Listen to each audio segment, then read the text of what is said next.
What's going on, ladies and gents, boys and girls, guardians of all ages? Joker back again, once again, and welcome back to another episode of As the Trials of Osiris Burns, the show that documents Bungie's pathological inability to actually listen. Now, I don't want to be sitting here recording this video. I'm going to be honest. One, because it is absolutely, positively, fucking maddening how easy fixing the Trials of Osiris would be. I wish that Trials of Osiris was in a state like week 1 where everybody could enjoy it. Sure, not everybody's going to be happy. They never fucking are. More so when the prerequisite for succeeding in something is actually being good at it. Gasp, shock, horror, lightning crackle, lightning crackle, lightning crackle, the atrocity. But nobody's enjoying this week's changes. Oh, this week's changes? I misspoke. This month's changes. They are a proverbial shit show that not only punish good players, but bad players. See, the new system puts an absolute hard cap on how many Trials of Osiris matches you can play and win regardless of skill. And we're not even talking about how many times you go to the lighthouse. Oh, no, dear viewer mine. But how many Trials of Osiris matches you can play and simply win. Because winning, regardless of if you lose 100 games, will increase the difficulty of the next match you play. So you could win 20 games and lose 200, and the matchmaking system will be like,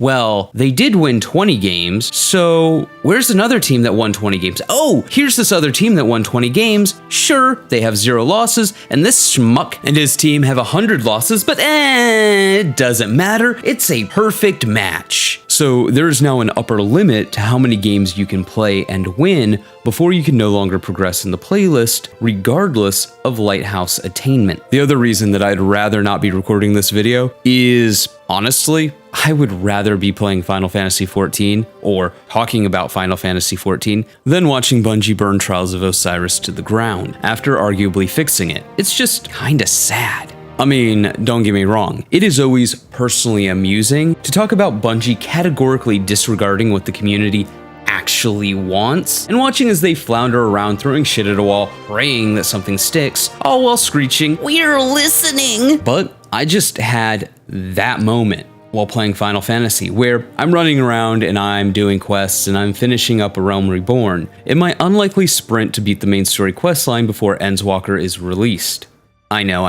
And as I was traversing over a bridge in one of the main areas, I came across a group of bards playing extremely copyright-unfriendly music, with dozens of people stopped on the bridge, sitting and dancing and cheering. So I stopped and I sat there an hour, taking in the atmosphere, just watching the show. And it clicked, just how special Final Fantasy XIV as a game really is. It really made me appreciate how Final Fantasy XIV was more of a world and not just a game. But I digress. You're not here to listen to me talk about other games. You're here to listen to me rip into Bungie about the state of Trials of Osiris. A game mode that I wish people could enjoy themselves in. One where I wish people weren't punished for the cardinal sin of being competent.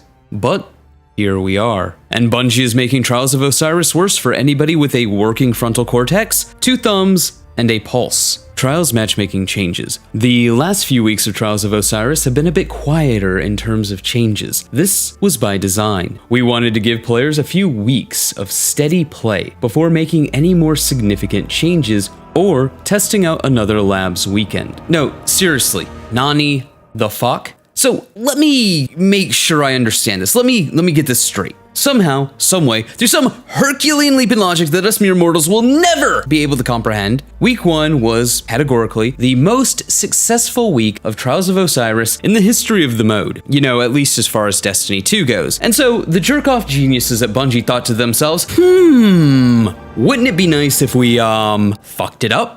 You know, instead of taking the win, tapping the brakes, and waiting to see if their self-proclaimed prophecy of an apocalypse that would destroy the player base of Trials of Osiris ever came to pass, and then changing things if necessary? You know, maybe, just maybe, and this is a crazy, ludicrous idea here, giving players a few weeks of the week 1 settings before making any significant changes or testing out another lab weekend. I mean, I'm just spitballing here, but logic would dictate when you have the most successful weekend of trials in the history of the event ever, you might want to step back, take a look at that success. Let it breathe like a nice, fine wine. See if it was a fluke. And then change things only if necessary. But hey, fucking details.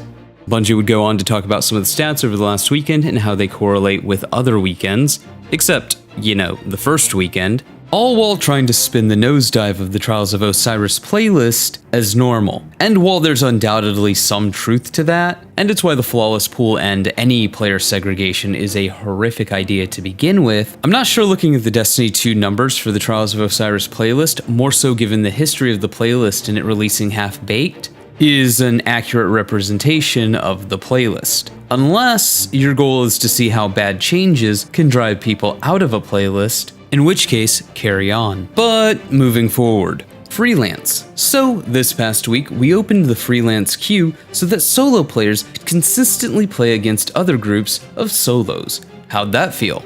Well, according to Trials Report, who at this point I trust their API information way more than I trust whatever narrative Bungie is trying to spin, had an interesting anecdote. There was a Guardian who played Trials for the very first time last week. They solo queued for 184 matches, all in the regular playlist. 29 wins, 174 kills, 1,039 deaths. Amount of matches in freelance? 0. Maybe make the button bigger next time. But I digress. Bungie states that they had over 1 million games played in each playlist this weekend, with slightly more games played in the base Trials of Osiris playlist. I wonder why. Average hours played for lower skilled players is up quite a bit for the past few weeks, while the average to top end has almost the same hours played. Interestingly, players who played in a fire team some of the time and solo some of the time played almost 3 times as long this weekend as players who either played exclusively solo or in a fire team. Player numbers: 244,000 freelance exclusive players, 120,000 Fireteam exclusive players, 220,000 played both solo and in a Fireteam. 25.5% of players went flawless, lower than any revamp week, likely fallout from matches being fairer. For the record, week 1 of the revamp saw 237,000 players go flawless, with 105,000 players going flawless for the first time ever. That means there's more players, or near enough not to matter, going flawless during week 1 of the revamp than playing in any of these segregated playlists. Need I say more? On top of that, the entire premise behind Bungie opening up the Trials matchmaking to everyone was because solo players in the default playlist are an important part of the health of the playlist. Now, while I personally have no issue with a freelance playlist, the existence of one flies in the very face of Bungie's stated goals, which ultimately leaves me to believe that they're just throwing shit at a wall and hoping something sticks. Now, I could go on and on and on, ripping apart the totality of this article, but the premise boils down to this. Bungie is hyper-focused on blowout statistics. For those of you who do not know, blowout statistics are how many 5-0 games there are. But Bungie is also not a huge fan of 5-1 or 5-2 games either. Now, this is a bad premise for many reasons, chief of which is the assertion that everybody is playing to get to the lighthouse. More so like in the past, when players knew that they would be punished for doing so. I find it odd that I have to point this out when Bungie actually talks about card resetting. Now, they state that there's no widespread proof, but duh, why would there be? That would be dumb. What Bungie should be looking at is the percentage of players who, through a game, then won 7 games and kept farming EXP for rank up packages. Because here's the thing, adept weapons are a joke. There's really no reason to go to the lighthouse. I mean, it's cool, it's fun, I guess. For me, these weapons aren't Luna's Howl or Not Forgotten in their prime. So if you know that you're going to have a hard time farming adept weapons, why would you even try? It makes more sense to try and farm the basic weapons instead. So what does that demographic of people look like? The demographic of people who are just playing games and not sweating their ass off trying to go to the lighthouse. The other demographic of players that I would be super interested in knowing more about are players that don't know what they're doing. There are a lot of players who don't really understand how to play Destiny, or refuse to play the meta. For Bungie's numbers to mean anything, we need to know how many players of lower skill are skewing the results because they're not on level, or they're not playing the meta, or would be a 0.02 in sixes. As the saying goes, you can't account for stupid.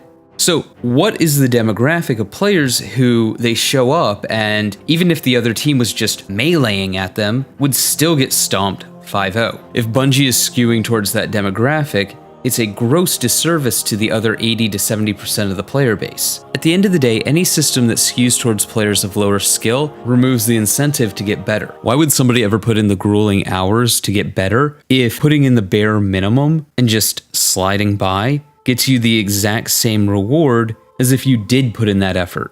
As a bit of an aside, the Trials of Osiris is meant to be a competitive endgame PvP arena, meaning not everybody is supposed to be able to do it or succeed. More so when people can't or won't put in the time and effort to get good at the activity they're trying to master, so they can reap its rewards. I don't like GM Nightfalls, and guess what? You don't see me complaining about it. I just don't play them. Would a God-rolled palindrome adept be nice? Sure, but I'm not willing to put in the time and effort to get good enough to get it. And Bungie doesn't need to dumb down the activity to accommodate me. I just need to get good. Why is it any different for Trials of Osiris?